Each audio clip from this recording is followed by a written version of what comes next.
La nouvelle qui a surpris la planète culturelle cet automne, c'est assurément l'annonce de la réconciliation des frères ennemis du groupe Oasis. Antoine Malenfant, toujours friand de chicanes de famille, ça t'a inspiré ton édito cette semaine? Oui, Simon.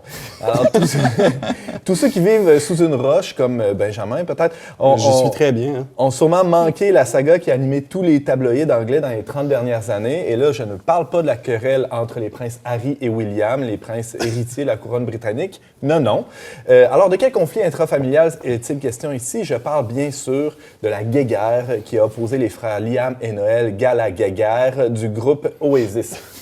Gallagher, c'est... Bon, moi, je l'ai dit à la française, Oasis, mais on prononce plutôt Oasis. Ouais, c'est important aussi, là, d'y aller avec les faits, là, on dit une oasis, hein, mettez ça dans votre pipe tout le monde, et non un oasis, comme c'est une erreur assez fréquente en français, mais c'est pas ça le sujet de ma chronique. Alors, les frères Gallagher se sont tellement engueulés par médias interposés qu'ils ont fait changer de nom pour s'appeler La Chicane, mais c'était déjà pris, là, malheureusement, au registre des... Boum Desjardins s'est excité un peu. Ouais, c'est ça. Alors, rappelons les faits. Le 27 août dernier, 15 ans jour pour jour, après s'être séparés lors d'un concert à Paris, la rumeur raconte qu'ils se sont battus à coups de tambourine. C'est pas une blague. C'est la répétition de Caïn et Abel, d'une certaine manière. On y viendra. Et 30 ans jour pour jour après avoir sorti leur premier album, Definitely Maybe, les deux enfants terribles de Manchester ont fait l'annonce de leur réconciliation et de leur retour sur scène prévu pour l'été prochain. Vous avez vos billets? Ah oui. Ça doit coûter plus de 300 $ le billet. C'est très, très élevé. Entre 300 et 1000 $. Là, 1000 $? Oui, c'est ça, mais il y en a très peu disponibles. Mais pour évidemment. célébrer l'amitié, la réconciliation universelle. Ouais. Et ce que ça démontre surtout, c'est que si les frères Gallagher peuvent se réconcilier, Simon, tout le monde peut se réconcilier. Là, il n'y a plus d'excuses pour personne. Cela dit, hein, les Anglais se pensent peut-être bien smart, Simon, mais ils n'ont rien inventé en matière d'engueulade fraternelle. Si on recule dans l'histoire, ça rejoint ton point, il faut remonter là, aux premiers frères de l'humanité, deux gars nommés Caïn et Abel. Leur chicane a été brève, mais intense.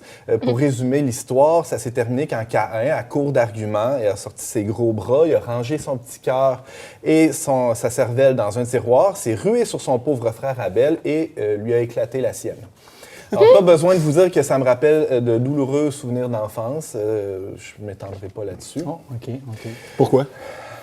Il me semble que ça serait intéressant. Tu peux bien parler, toi. Je pense que ça brassait chez vous entre frères, non? Ah ouais, Caïn et Abel, c'est un peu la thématique. Ouais. Un peu plus tard, là, je saute des bouts, hein, parce qu'il faut faire vite. Là. Ça ne veut pas dire qu'il ne s'est rien passé durant les siècles qui ont suivi. Il y a eu des chicanes de frères quand même. Mais un peu plus tard, il y a eu Ésaü qui a cédé son droit d'aînesse à son frère Jacob, aussi appelé le Fourbe, contre une platée de lentilles. Personnellement, je trouve qu'il s'est fait un peu arnaquer, là, mais qui suis-je pour juger? Hein, une platée de lentilles comme le tien un à midi. plat de légumineuses. Ah, oui, comme le linge d'Anne-Marie. Moi, Mais j'aurais Benjamin rien voulait échangé contre ça. Je sais pas. C'était délicieux, vous Ouais, manquez de j'en quoi? doute pas. Un peu sec, peut-être, hein? Qui sait?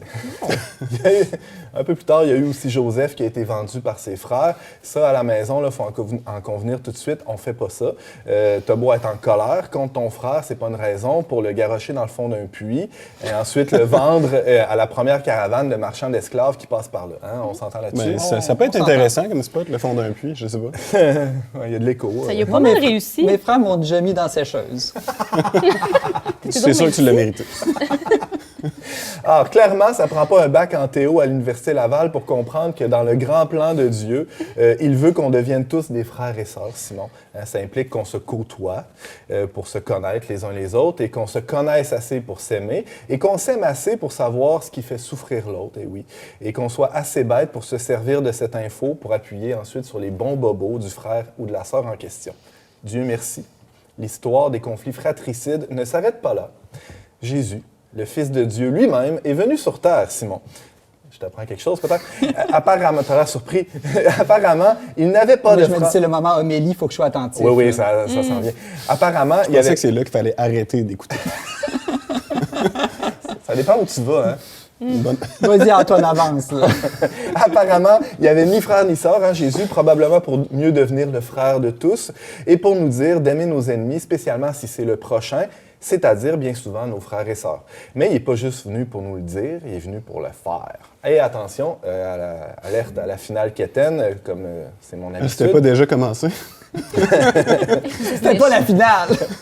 Alors, comme le dit un proverbe trouvé dans un biscuit chinois, la fraternité est comme un immense désert de haine et d'incompréhension, ponctué de quelques oasis d'amour et de pardon. Ah, c'est vraiment beau, Antoine Ça fait plaisir. Malenfant. Tu es rédacteur du magazine Le Verbe. Merci pour ton édito. Ça fait plaisir.